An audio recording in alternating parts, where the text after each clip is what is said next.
Wir begrüßen euch hier bei der Pop-Kultur 2023. Ich bin Lene, das ist meine Kollegin Julina.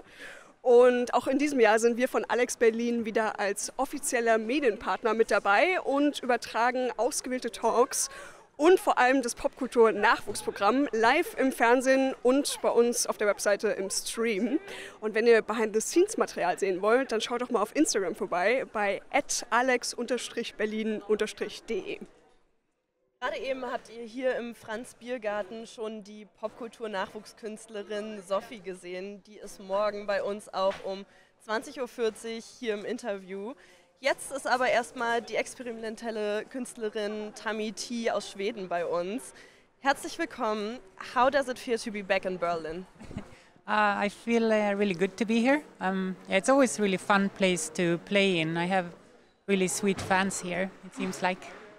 Okay, so to kick off the interview, we've got a little game. So you see the bowl right here, and it's a bowl with quick questions. So you can just pick one and read the question out loud and answer the question. Okay, so let's take this.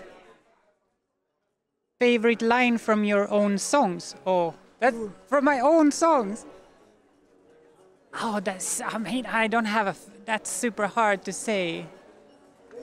No, I can't say that about my own music. Yeah. I don't have a favorite line.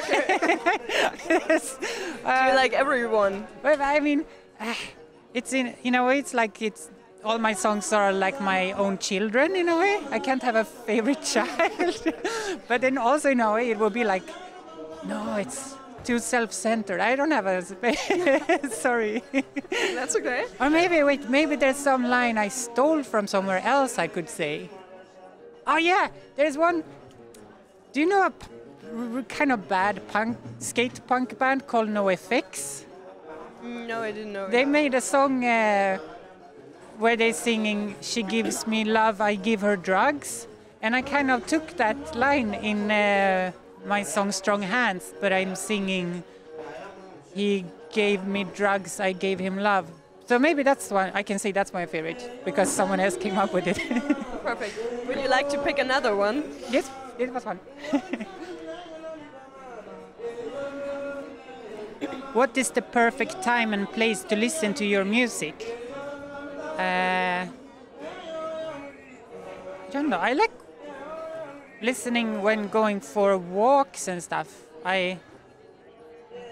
But that's not my. I know. Maybe it's when I'm playing live. That's the perfect time to listen to it. Or when you're going through a heartbreak also, can be good. And the last one, maybe the last third question. Yeah. If you could invite 3 famous people to dinner at the same time, which would they be?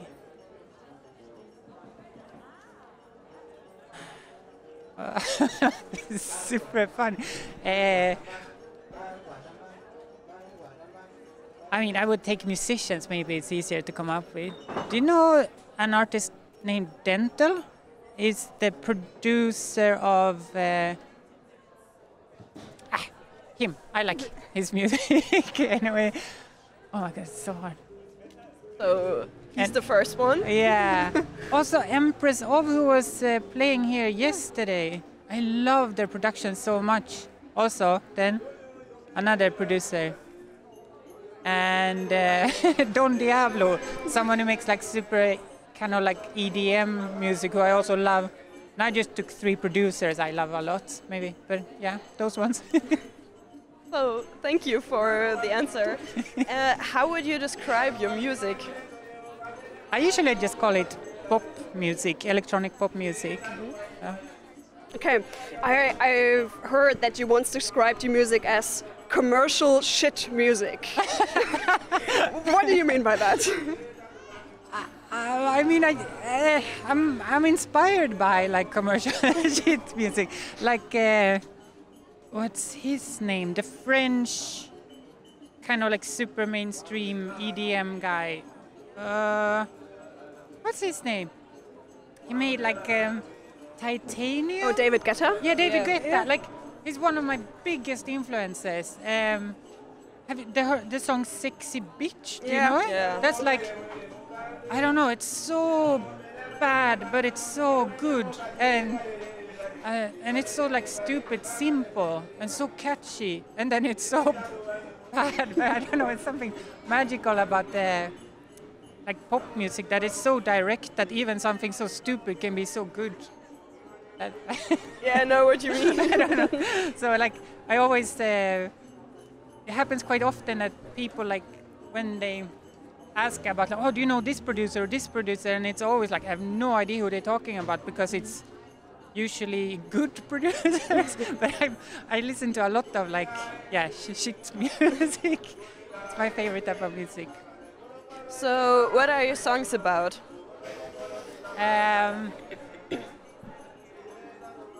They are mostly about really personal stuff. Like relationships and friendships and breakups, and also sexuality and stuff like that. But you also, in your text, you also address topics that are taboo, maybe for many people. Why do you do it? Do you want to polarize, or Sorry, one more do you time. want to polarize? No, but I think that's also like one thing with again, "Sexy Bitch" by David Guetta. Like, there's so many songs about sexuality and stuff, like on the especially mainstream radio, that I just can't relate to at all. And I don't know. I feel like everyone. I don't know. I feel like it's hard to relate to those songs about sex. I just wanted to make more relatable songs about sex, and then they become kind of like naughty. But I think like normal sex is super naughty. So that's just how it becomes. But I'm more inspired by like things I don't like David Guetta's "Sexy Bitch." So, what instruments await us at your performance tomorrow? Synth and stuff, and then a little like a one-string bowed instrument, and then a musical strap-on synth, and then one 3D hand tracking device that I can control synthesizer with, and like a motion. It was made for virtual reality mostly, to like have it with a headset, and then you can track your hand movements in virtual reality. But I use it to control synthesizers and play melodies with instead. And then what else? Oh yeah, and one plastic guitar, and then one electric guitar. Wow, some very interesting instruments. The electric guitar is gonna be first time I play it live. So I'm gonna go after this. I'm gonna go to my little rehearsal space and rehearse so much. I'm still so nervous about adding a new instrument to my performance. But yeah.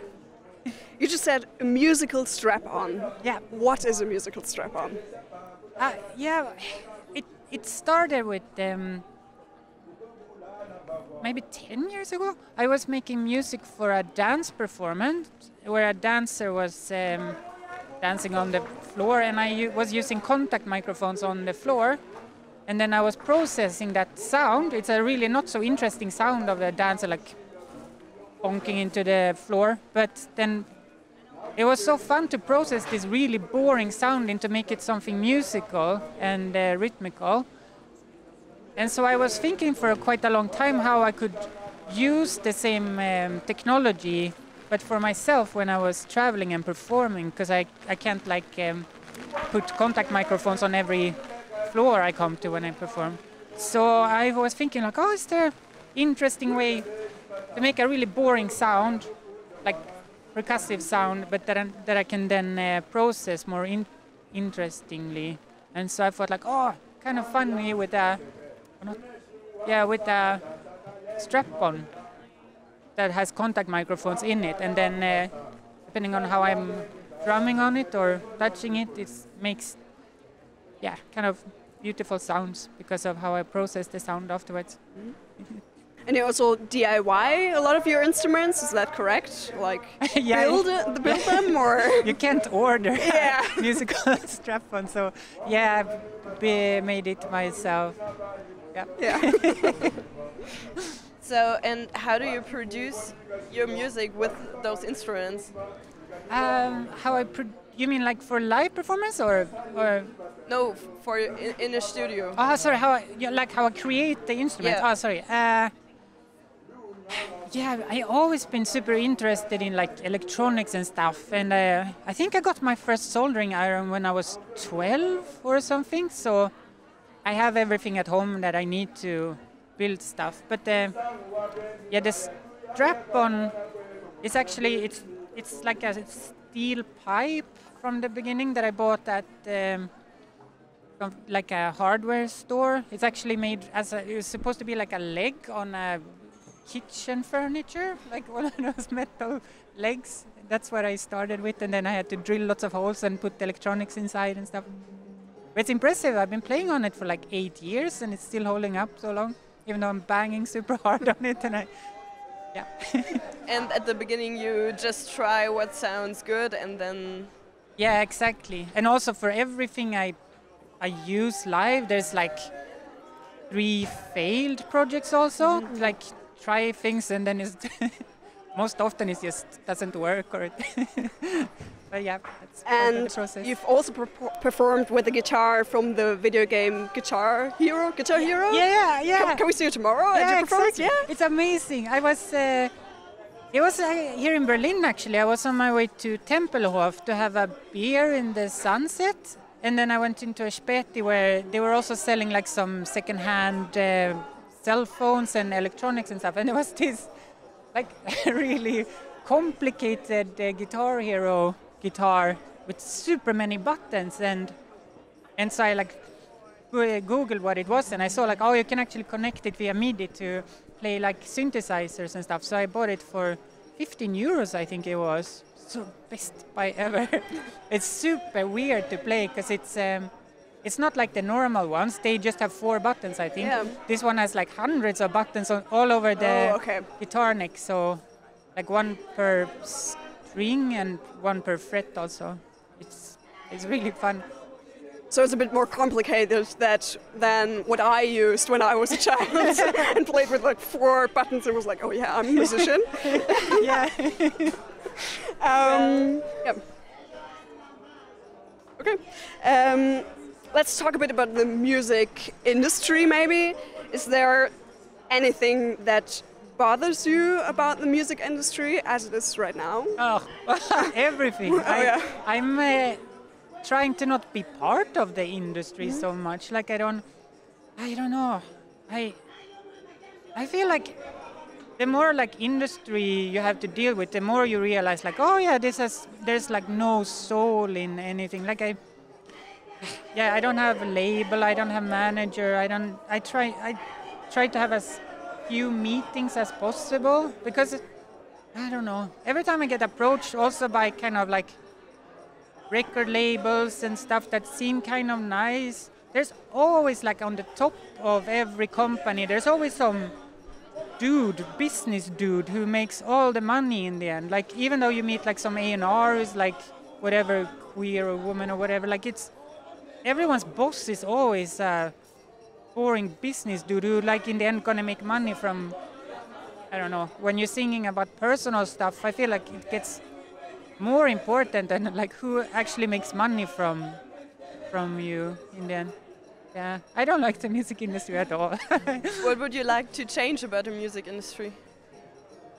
I mean, it's also good now because you don't need to be so much part of it. Like you don't need to, because a record label there is really good if you want to make expensive recordings and have like lots of big budget for music videos and stuff. But I don't know, you also don't need that.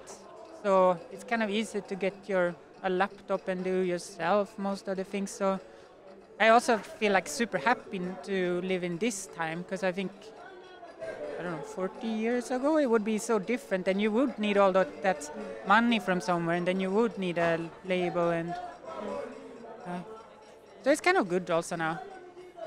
just, yeah. I think that also it's, I guess it's changing. It's, yeah, just, I don't want to be part of the big things and stuff. So, what do you think? How inclusive is the music industry? Yeah, I don't know. It's so hard because I don't feel like I'm so much part of the music industry, right?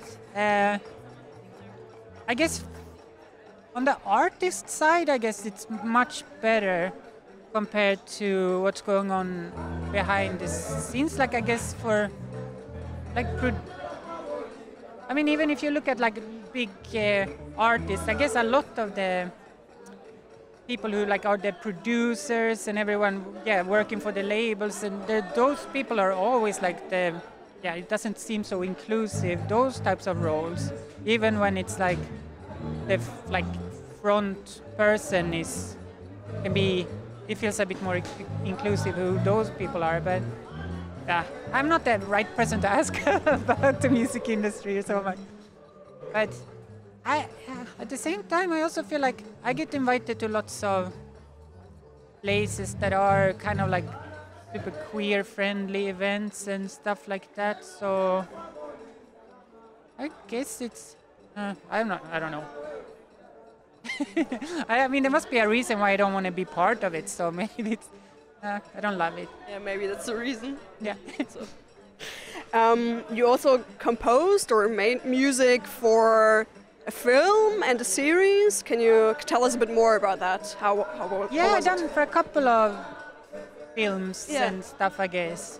Yeah, it's super fun. It's also, and I also done for theater and dance performances and stuff. And it's really nice sometimes to, because when I make my own music, it takes so long time, and it's like every single word is like, oh, can I sing this or should I change to this? And I overthink so much. But when I have a mission, then it's like, it's more like the craft of making music. It's not like painful artist struggle. It's like it's really fun to make for other things like that sometimes. And is there a movie that was made already that you would have loved to compose, to make the music for it, to have made the music for it? I mean, sci-fi movies would be so much fun to make music for.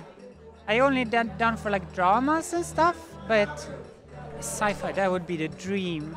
So much fun. Star Wars, that would be. I love Star Wars. Yeah, maybe in the future, who knows? So, when it comes to your performances, do you have any rituals to prepare or something? I tried to have a glass of champagne before, or like Prosecco. That's, Nice tip. yeah, it's fun to. It's kind of like, I know some people think it's like, oh, you shouldn't drink alcohol because you're doing it's like you're at work, you know. It's also weird because you're like in the center of attention at a party at like 12 in the night. It's also weird to be the only sober in the room, kind of, or not only sober, but I like, yeah, one glass of Prosecco, it's good.